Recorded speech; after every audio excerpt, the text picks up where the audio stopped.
All right, guys, today we are working on Chris's Jeep. And we're gonna give him 4x4 again. We removed the front drive shaft off of my Jeep since we are gonna upgrade the axle and we're gonna get a different drive shaft. I'm gonna pass down mine to Chris. That way he has 4x4 again since his front drive shaft went out.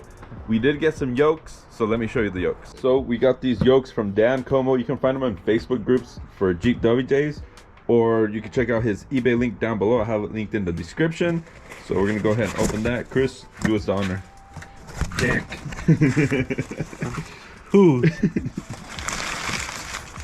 And the reason why we need these yokes is since we're changing over to a double carbon drive shaft, we need one side for the axle, which is the one that you're holding, I think. Oh, I forgot to order something. I forgot to tell you to order something. You didn't need to order. So we have this one here, and this is the one for the transfer case.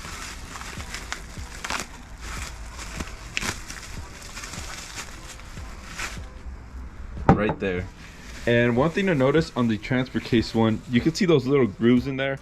So there's two types of yokes. There's one with the grooves and one without. You're gonna want the one with the grooves, and if you get one without the grooves, you can easily grind the inside with a Dremel, and that'll give you the clearance so this can actually slide on. We were gonna do the gears on my Jeep, but I think that's something a professional should do and not me, even though I wanted to learn, but whatever, it is what it is. So we do have to replace the axle side and the transfer case side. We're gonna start with the transfer case.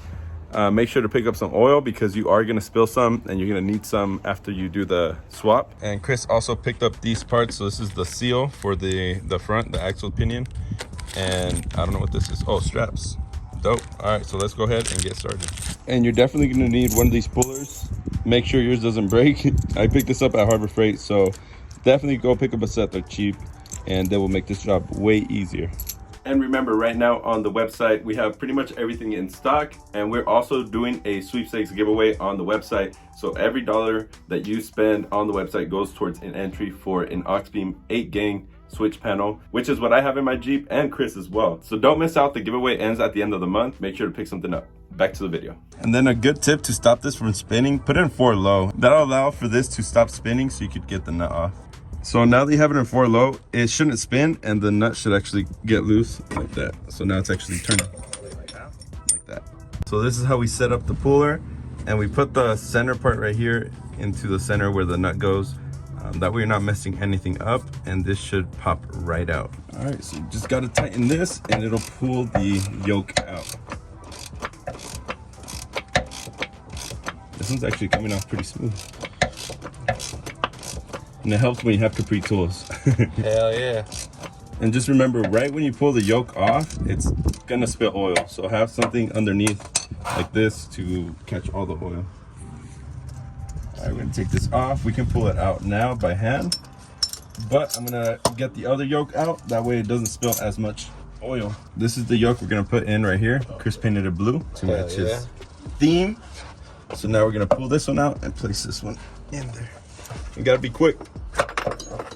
Oh wait, you don't have oil.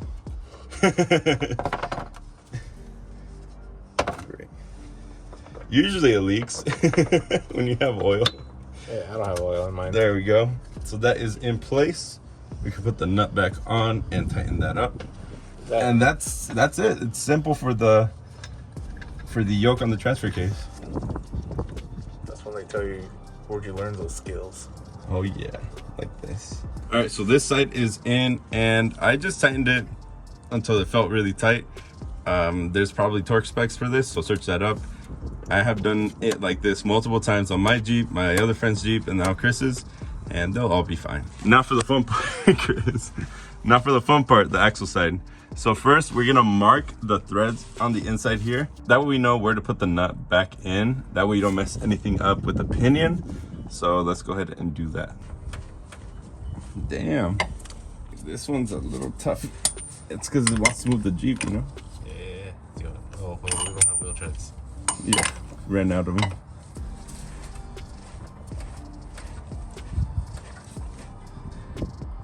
Hit it with a rubber mallet. Hit it with my purse. Hit it with a rubber mallet. Well, breaker bar didn't work, so we're gonna try air tools. All right, guys, so we're back. We didn't finish the install yesterday. We got a little sidetracked, but Today I'm going to be installing the yoke by myself since Jonathan's not here yet, and hopefully the drive shaft too. I did get a new V-ring and strap kit for the front yoke.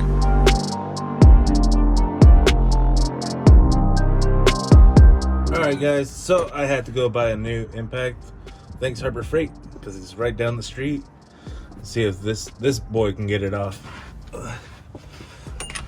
Oh, just to let you guys know, that's 3 pneumatic tools. So the first one I had, Jonathan couldn't get it off, and then I borrowed my buddy's. That one couldn't get it off, so let's see what this bad boy can do. Oh, would you look at that? Easy. Time to get the puller. I'll show you guys that step.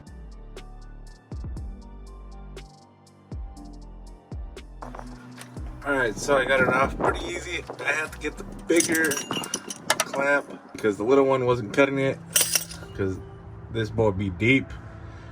But I got it off finally. Time to put the new one on. You're gonna want the little groove pointing up, that way it makes the seal. And it goes like that. BB blaster, just a little spray. Good enough. And yes, I do this on top of my Jeep. It's gonna get dirty anyways. Nice. That's tight, yeah. Alright, let's go install this bad boy. This, you're not gonna wanna just ram it in there. You're gonna wanna use a ratchet and take your time. I had 2 threads, so I'm gonna check that, and then afterwards I'm gonna check the front and see if my spacing's still correct. If not, then I gotta reshim it, which will be fun, but not a big deal. Make sure you grab your big boy wrench. Start snugging her down. Alright, clean it up and put the drive shafts in. Let's go. And since we're in California, we got this crappy brake cleaner. What you do with crappy brake cleaner is you just gob it up in there. Won't sand her all the way.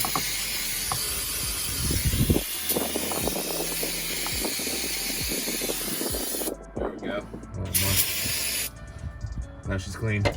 Alright, so here's the double cardan drive shaft Johnny gave me, or kindly donated. I don't know, I gotta give this Jeep a name, so help me figure that out down in the comments. But I will be replacing these U-joints since they're kind of old. Might as well. But that'll be on a later video, so I can show you guys how to do that. Let's get this bad boy in here. I want to go wheeling already.